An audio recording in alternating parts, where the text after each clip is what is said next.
Welcome to the Boo Review's 50 Best Horror Movies Special, Part 1. The movies in this list are ranked purely on how much I, Jerad, enjoyed it. So how influential they were in the horror genre or how well they were made technically is not in consideration for this list. Hopefully this is a good thing, as I'm sure you're sick of seeing the same movies in the same rankings every year and every horror list. There are two types of horror movies that I generally like. Ones that scare me and ones that don't take itself so seriously. And since the ones that scare me are so rare, most of the films here are of the latter type. This list is completely subjective and does not reflect the opinions or views of AJ or Nathan or any of their affiliates.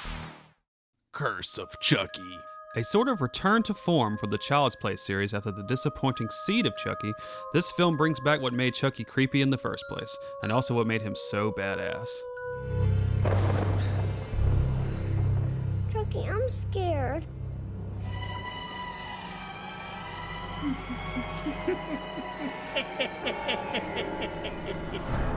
You fucking should be. Dead Snow. A fun, gore, effects-driven movie. Its insanity more than makes up for any misguided character motivations. It also has Nazi zombies. What else could you ask for?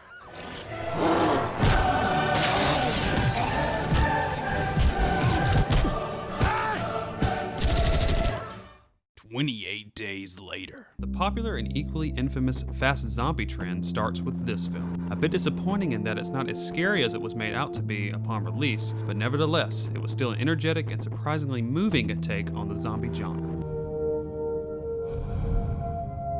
Rob Zombie's Halloween. I'll probably get a lot of flack for this, but ultimately I think I enjoy Rob Zombie's version of Halloween more than John Carpenter's, even if it's only by a little bit. While the first is iconic and genuinely scary at times, I prefer Mike Myers with a little personality, and this remake gives us plenty with a Mike Myers you can actually feel for. Despite its slow and unnecessarily long ending that doesn't quite match the original's closet scene, I still think it's a winner. And reinvents a legend.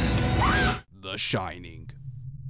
A movie that works on a more artistic and intellectual level than one of fear, The Shining is just as bold as anything Stanley Kubrick has ever released. Not to say it doesn't have its share of scares, but that the themes and subtext of the film is what keep people returning asking, what was Kubrick trying to say? See the documentary Room 237 and you'll see just how passionate people can be when it comes to The Shining.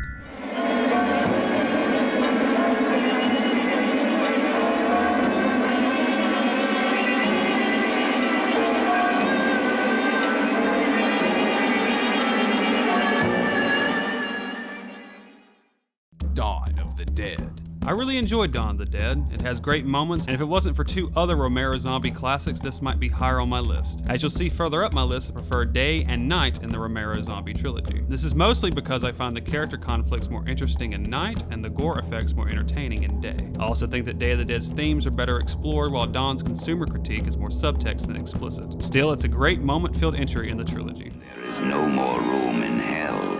The dead will walk the earth. We are down to the line, folks. We are down to the line. Dawn of the Dead. Wishmaster. It's most likely a surprise that I would rank Wishmaster over such classics as Dawn of the Dead and The Shining, but I can't help it. If this was part of the Nightmare on Elm Street series, it would rank as one of the best and more fun entries, as it takes quite a few notes from Freddy's brand of cheese. The production values, imagination, and gore effects in this one really make it work. If you can ignore your disdain for 90s CGI, you'll enjoy this one.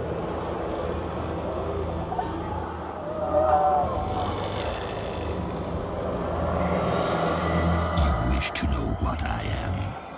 I am despair. Friday the 13th, Part 4, the final. Yeah, this is a long-ass title. Probably the best Friday with Jason as the killer. Jason is at his most brutal here. Also features the most brutal-looking death that Jason would ever have to endure. Friday the 13th, the final chapter. Nightmare on Elm Street 4, The Dream Master. When compiling this list, I was surprised at how little the Elm Street series was being presented, since I really love the series as a whole. The first one and New Nightmare are definitely better movies, if you want to be all objective, but those don't have the roach scene. Once you see it, you'll get it. It's Freddy's best and most imaginative kill scene, and deserves a spot on my list.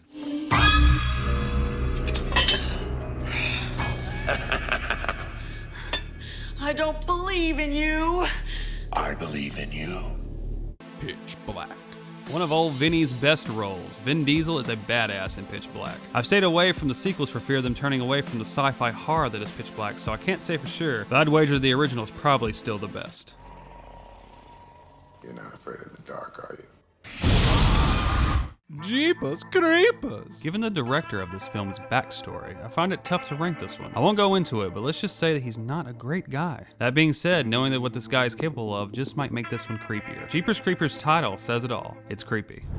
The hell is that?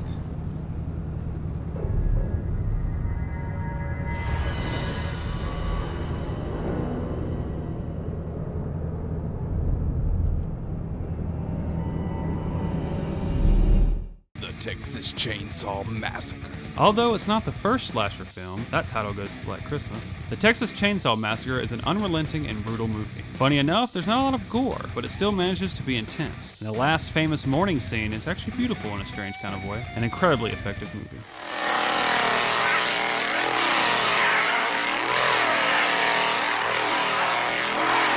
Pet Sematary. Sad and a bit underrated, Pet Sematary is Stephen King's sentimental story of wanting to bring people you love back from the dead. The dream sequence in this flick feels like a real surreal nightmare I would actually have, which grants this movie its place at number 38. Zelda's choking. And they'll come home and they'll say, I murdered her by choking.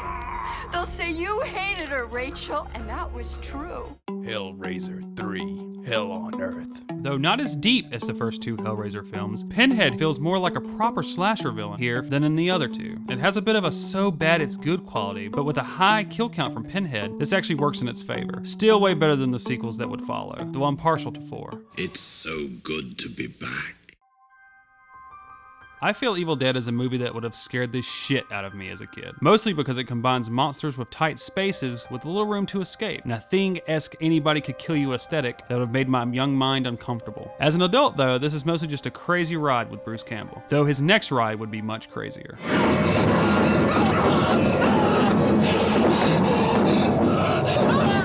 El Orfanato. It's the actual Spanish name. Though I never felt unease watching this film as professional reviewers seem to think this one would give, it is still an incredibly sad and moving tale. The twist at the end is heartbreaking, and the allusions to Peter Pan near the end really hit home. An excellent film.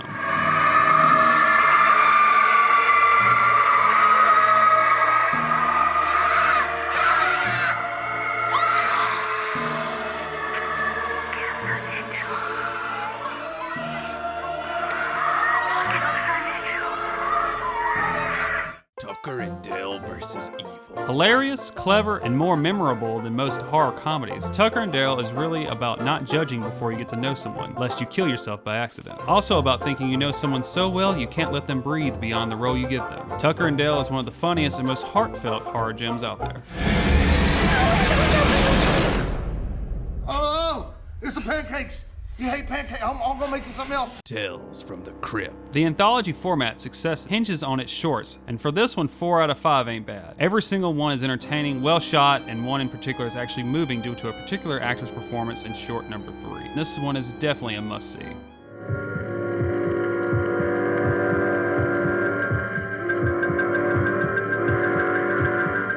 Death lives in Tales from the Crypt. House on Haunted Hill. This movie is pure B-movie fun. I enjoy this movie in the same way I enjoyed The Conjuring. It's not scary, but man is it packed with awesome cheesy moments. Vincent Price always brings the creep, and there is one scene I know would have scared me as a kid. A classic. And you're invited to my party in the house on Haunted Hill, where so far the ghosts have murdered only 7 people. This one is a strange, surreal, and it's more like a happy 60s Japanese commercial than a horror film. Given the director's work as a commercial director, this makes sense. Your first viewing will be a riot if you watch with friends, as there are so many what the F moments to entertain anyone. Your second viewing will reveal that it's actually got a bit of depth behind its crazy exterior. Funny and insane, it's absolutely a hidden gem. Videodrome. I got the same feeling watching Videodrome as I did watching Blade Runner and Neon Genesis Evangelion. You won't get it completely at first, but you'll be thinking about it later, and suddenly you'll solve a piece of its puzzle without trying. You'll feel real proud, and you'll realize it's more than its detractors make of it. Plus, it has some really sick special effects common to David Cronenberg's brand of body horror. Long live the new flesh. It will shatter your reality. Reanimator. Reanimator is basically Frankenstein if it was made in the 80s with plenty of gore and comedy. All of these elements would have made a good movie anyway. However, it's Jeffrey Combs' performance as Herbert West that puts this one above so many others. He's funny, convincing, and theatrical in all the right ways. Plus, there's also the infamous head scene, which is still uncomfortable to watch with your parents. You'll never get credit for my discovery. Who's going to believe a talking head? Get a job in a sideshow. It will scare you to pieces. The Thing.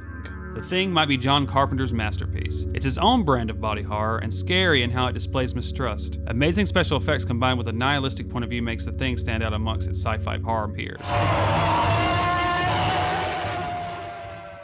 Hellbound. Hellraiser 2. Hellraiser 2 is a bigger and bolder movie than its predecessor. It's flat out awesome with great monster and gore effects. We get to know more about Pinhead here, and his past makes him a little bit more empathetic. Who knew Pinhead was just a sensitive old teddy bear who just got way too deep into the world of S&M?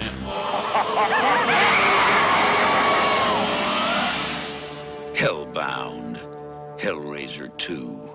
Jason Goes to Hell. This one doesn't really go over too well with Jason fans, just because it feels like Jason is barely in it. But honestly, I don't care, as I think the concept of this film is actually better than Jason himself. Basically, it's the evil spirit of Jason that does the killing here, and yes, it's ridiculous, but we're talking about Friday the 13th. It's never been high art. It has one of the best kill scenes that Jason, in whatever form, has ever done. See the tent scene. Incredibly underrated and unique. See it as a fan of horror and leave your love of Jason prejudice behind.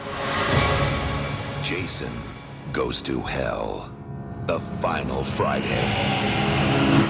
And that, ladies and gentlemen, was my top 50 horror movies. Where are the other 25, you might ask? Well, you'll just have to wait till next time. So, AJ, will you watch any of these movies? I'll watch The Shining. Are you gonna give us your favorite horror movies this time as well? Let's see what else is on the list, and then I'll pick out what's missing. Thank you for joining us, and stay tuned, because here shortly we'll have the second half of the list up with numbers 25 through number 1. So stay tuned for that. It'll be up later this week. Jared's a big horror movie buff, so we thought this would be a fun list. So thank you for joining us. Like, share, and subscribe, and we'll see you in the next video, which should be out shortly. Thanks.